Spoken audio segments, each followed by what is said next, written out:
following video is a conversation between humans and angels where the host is an angel too. No, I did not stutter, and yes, I am serious. Hey, what's right, First Light? I am your host, The Genturiki AAA of the First Light, ability user, enlightenment, class, oracle. He can talk to angels, so now angels can talk to you. Speaking Anthony, and let the church say amen. Amen. Alrighty, they are saying this is going to be a quick one, but I don't know if that's true. We're talking about Ophanim today. I don't know what that is. I clearly know that has to do with an angel. I just don't know the definition of what Ophanim is. Like, for example, Seraphim is a who is Seraphim? Seraphim is one of the people who actually still comes to talk. It's a female. She is over the angels as of right now. Why is she over the angels? I'm not answering that. Okay. And when does she talk? She's the one who had the video where, I can't say it, but the link will be in the description. There you go. But yeah, Seraphim is one. But Seraphim is not one person. Seraphim is a group of angels. It's a group of archangels. They're very high up in the angel totem pole, I guess. It's not really a totem pole. More like different strokes for different folks, different career paths for different options. It's kind of like if one person's a doctor, the other person's a nurse, another person's an engineer, another person does manual labor, another person does this, and they all agree that they respect each other's roles. So it's not really a hierarchy or a tiered system. It's just that we all have groups and we all have jobs and responsibilities to do, and we just do our jobs. This is our career. This is yours. All right, I'll take that. So today we're going to be talking about Ophanim, and let's go ahead and take a look at it. There's like a video with it, and I was just like, okay, this is kind of interesting because I can at least explain the video for you guys.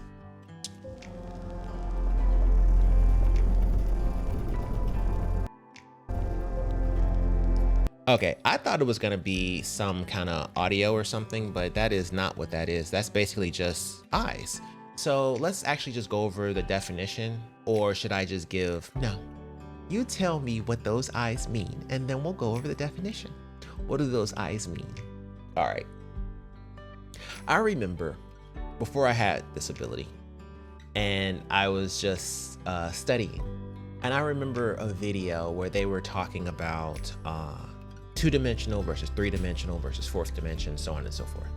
And they used to say that, if you have a two-dimensional creature, a creature that only exists in X and Y, and they meet a third-dimensional creature, that third-dimensional creature will look like a two-dimensional creature because the two-dimensional creature can only see X and Y. So if a person only exists on X and Y, think of like a piece of paper. Well, if a person has a third dimension in the Z, they will never see it because they can only see X and Y, okay? And a person that is in X, Y, and Z can't see the next dimension, and then the next dimension, and so on and so forth. They will just look like a third dimensional person. So if Jesus or myself or whomever or whatever you say I am, if they have another part to them, but they exist in this dimension, you won't see it. It's the same concept. You can't see that part because you can't see that dimension. The dimension isn't the dimension you can see, it's a dimension you can sense. So think of it like this. If we take it back to that two-dimensional character, X and Y, that's like saying the person that's a piece of paper, it's an X and Y, can sense Z. He sees that you're two-dimensional too, but he senses that you have another layer. There's something about you, something's off. Maybe there's a shadow, and I've never seen a shadow in my entire life, but for some reason I see a shadow around you. What's with that shadow, sir? There we go. Now, why do you have a shadow? I've never seen a shadow. You see what I'm saying? So that two-dimensional person can now sense that three-dimensional person. It's the same way here. So a three-dimensional person who has the ability to talk or commune to the other side actually has a whole part of him, but you can't see that part. You only see the human. That's how Jesus is Jesus, and whoever is whoever, and so on and so forth. That's how this ability works. You can't sense it. You can't see it. Eventually people will be able to sense it, but seeing it, no. There's nothing to see. You can't see that dimension because they don't exist in the dimension you currently reside in. They're just everywhere, okay? So if we go back to that example, X, Y, third dimension, Z. that third dimension Z can be anywhere on that XY, right? Because they can move around, right? Because they are free to roam because they can roam in the X, Y, and Z, whereas this person can only roam in the X and Y. Now, we take that and we multiply it over and over and over and over and over and over and over again. What do you get? Well, you get a being that exists in multiple dimensions. And because they exist in multiple dimensions, they have a plot point in every single space that can be occupied by something. So it looks like eyes because that's kind of what it is. They exist in every piece of space over and over and over and over and over and over again, to a fact that it's infinity. That's how much further they are from where we are in our dimension. So the way you perceive that is that they're in everything. They see all things. They're in the grass, they're in the wind, they're in this, they're in that. That's exactly how you perceive it, because it's like, okay, well, I don't know what that person would be, somebody who has that ability, but that's exactly how that person exists. They exist in everything, and because they're in everything, you can communicate to them anywhere. You can pray here, you can pray there, you can talk, you can do this.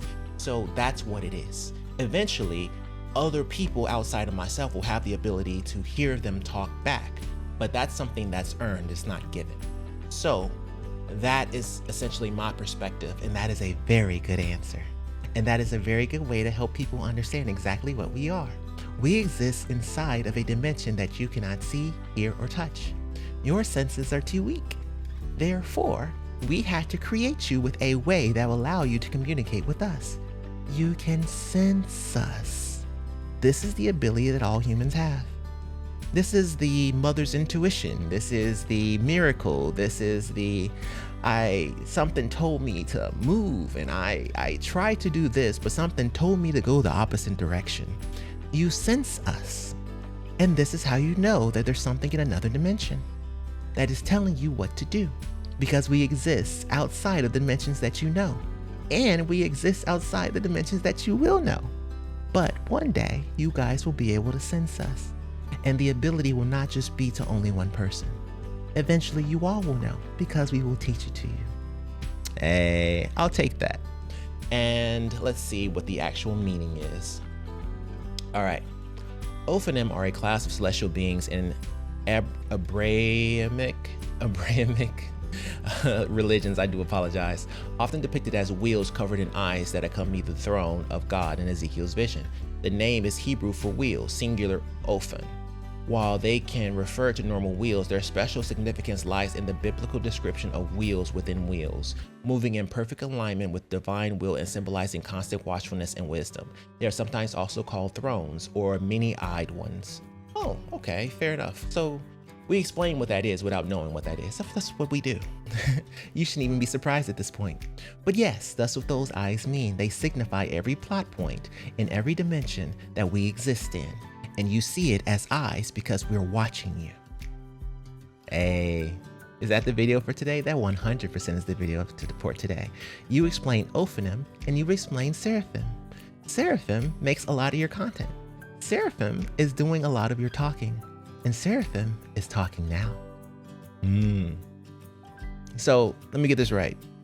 I thought whenever I'm talking with Seraphim, my voice changes feminine. It does. But there are times where you're talking to other people that are also considered a part of the Seraphim. And they have this voice. You only have about 2 or 3 voices that you change to. And one is reserved for you know who. So because of that, we can only take about 2 or 3 different voices. So, we can't just say one voice belongs to one person. Voices belong to different groups, and different family members, and so on and so forth. So yeah, people will start to realize your voice changes when other people are talking. And your voice is totally different. And that's gonna do it for today's episode. Hey, and that's gonna do it. Oh, you robbed me. Yes, I did. What do I say and what do you say? You say that's gonna do it for today. Oh, what do you say? I never say it. Correct. You never say it, so you don't know. But what we say is, and that's gonna do it for today. Hey, and that's gonna do it for today's episode. Thank you guys so much for watching. Talk to you all. Be blessed and bye. I will see you in the next one. Peace. There you go.